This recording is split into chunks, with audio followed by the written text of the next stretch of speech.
సింధూజ భక్తి ఛానల్ వీక్షిస్తూ ఉన్నటువంటి ఈ ఛానల్ను ఆదరిస్తూ ఉన్నటువంటి ప్రేక్షకులకందరికీ కూడా, అట్లాగే ఈ ఛానల్ నిర్వహణ చేస్తున్నటువంటి యాజమాన్య బృందానికి అందరికీ కూడా కాలపురుషుడైనటువంటి పరమేశ్వరుడు ఈ సంవత్సరం క్రోధినామ సంవత్సరముగా స్వాగతింపబడుతున్నాడు. కాబట్టి ఈ రోజున మీకందరకు కూడా క్రోధినామ సంవత్సర ఉగాది శుభాకాంక్షలు, అమ్మవారి ఆశీర్వచనాలు తెలియజేస్తున్నాను. ఇవాళ నిజానికి సింధూజ భక్తి ఛానల్ అనేటువంటి ఈ ఛానల్లో మాట్లాడడము అనేటువంటి దానికి కూడా నేను నిజంగా గర్విస్తున్నాను, ఆనందపడుతున్నాను. ఎందువల్ల అంటే మనమంతా హిందువులం. ఈ హిందువు అనేటువంటి శబ్దము గతములో సింధు నాగరికత నుంచే ఉద్భవింపబడింది అన్నట్టుగా మనకు శాస్త్ర ప్రమాణాలు చెబుతూ ఉంటే, మరి ఆ సింధుత్వములో నుంచి వచ్చిన హిందుత్వము మనది. కాబట్టి ఆ హిందువైనటువంటి నేను అనేకులైన హిందువులకు ఈ విషయాలు చెబుతూ ఉన్నందుకు ఈ ఛానల్ వారికి మరొక్కసారి ప్రత్యేకంగా కృతజ్ఞతలు, ఆశీర్వచనాలు తెలియజేస్తున్నాను. మరి ఇప్పుడు రాశి ఫలితాలు మనం వినబోతున్నాం. మొత్తం 12 రాశులు ఉన్నాయి మనకు. ఈ 12 రాశులు వాటి అక్షరాలను బట్టి, అంటే నక్షత్రాలు 27గా, ఒక్కొక్క నక్షత్రానికి 4 అక్షరాలుగా ఉన్నటువంటి ప్రమాణాలు ఈ 12 రాశులు. దీంట్లో 9 అక్షరాలు కలిసి ఒక రాశి అవుతుంది. కాబట్టి ఆ 9 అక్షరాలలో మీ పేరు ప్రారంభంలో ఉండే అక్షరం ఏదవుతుందో అది మీ రాశిగా మీరు స్వీకరణ చేయాలి. ఇది నామ నక్షత్రాల ప్రకారంగా చెబుతున్నమాట.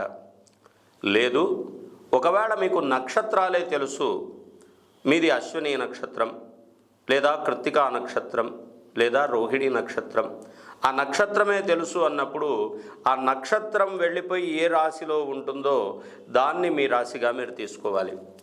తర్వాత ప్రధానంగా ఇప్పుడు మనం తెలుసుకోవలసినటువంటి ఒక చిన్న రహస్యం చెప్తాను మీకు.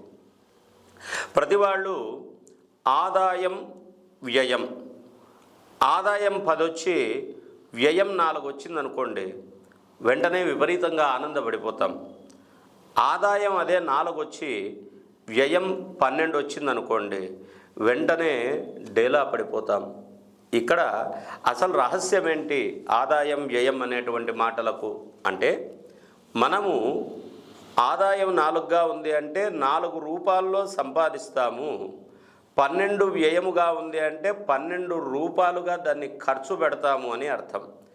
అంతేగాని 4 సంపాదించి తక్కిన 8 ఏదో అప్పు చేస్తామేమో ఖర్చు చేయడానికి అని భయపడాల్సిన అవసరం లేదు. ఈ విషయాన్ని అందరూ జాగ్రత్తగా గుర్తుపెట్టుకోండి.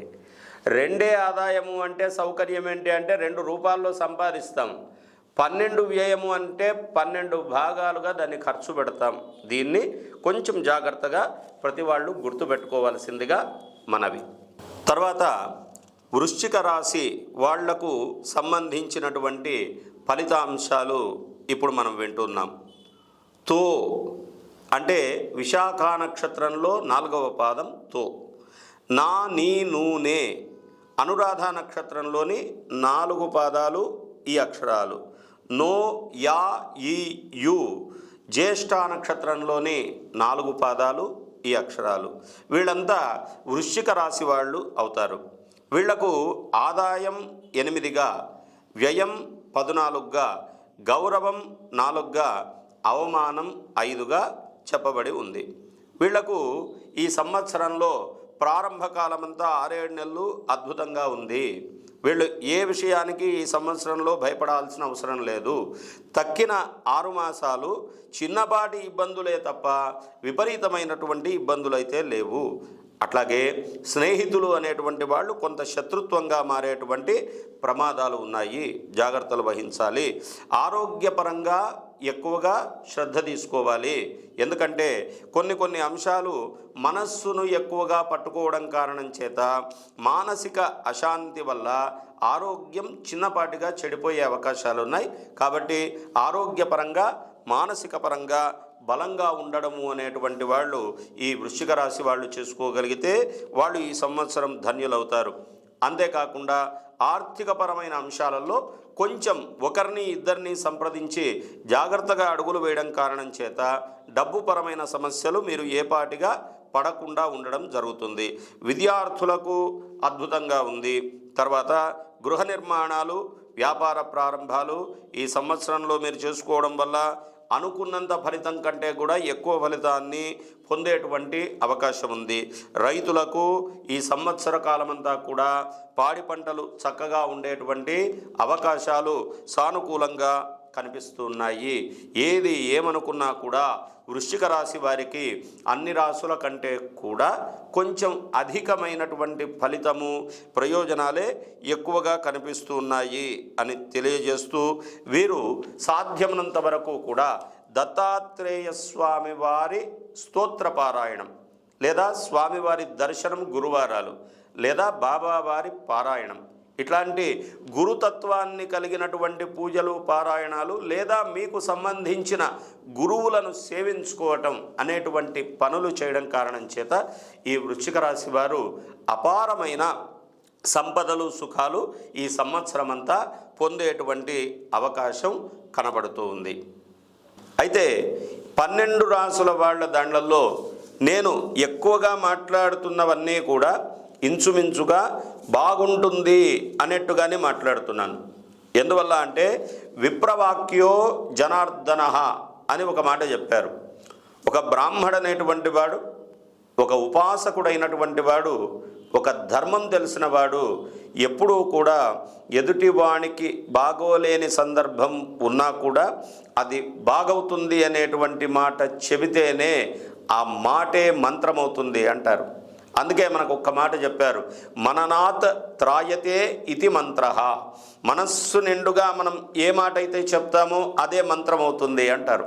అందువల్ల బాగోలేదు అనేటువంటి మాటను పదే ప్రస్తావన చేయకుండా, అట్లాగని బాగోలేనిదంతా అద్భుతంగా ఉంది అనేటువంటి మాట చెప్పకుండా ఉన్నంత వరకు బాగున్న అంశాలనే జాగ్రత్తగా ప్రస్తావన చేస్తూ మీరందరూ కూడా చక్కగా చల్లగా ఆనందకరమైనటువంటి జీవనాన్ని గడపాలి అనేటువంటి సంకల్పంతో మాత్రమే ఈ రాశి ఫలితాలు అనేటువంటివి మీకందరికీ కూడా ఈ ఛానల్ వారి కారణం చేత తెలియజేయబడడం జరుగుతుంది. ఏది ఏమైనా ఈ క్రోధినామ సంవత్సరం ప్రతి వారికి కూడా అత్యద్భుతమైనటువంటి ఆయుష్, ఆరోగ్యము, సుఖము, భోగము, లాభము, సంపదలు, ఐశ్వర్యాలు కల్పింపజేస్తూ క్రోధినామ సంవత్సరం అంతా ప్రతి ఒక్కరూ కూడా సుఖవంతమైన జీవనాన్ని గడపాలి అని ఆ అమ్మవారిని మనసారా ప్రార్థన చేస్తూ చెప్పినటువంటి ఈ పంచాంగ శ్రవణాన్ని అమ్మవారి పాదాలకు పుష్పాలుగా సమర్పణ చేస్తూ అర్చన చేస్తూ స్వస్తి ప్రజాభ్య పరిపాలయంతాం న్యాయేన మార్గేణ మహిం మహిషాః గోబ్రాహ్మణేభ్య శుభమస్తు నిత్యం లోకాః సమస్తాః సుఖినో భవంతు లోకాః సమస్తాః సుఖినో భవంతు. శుభం.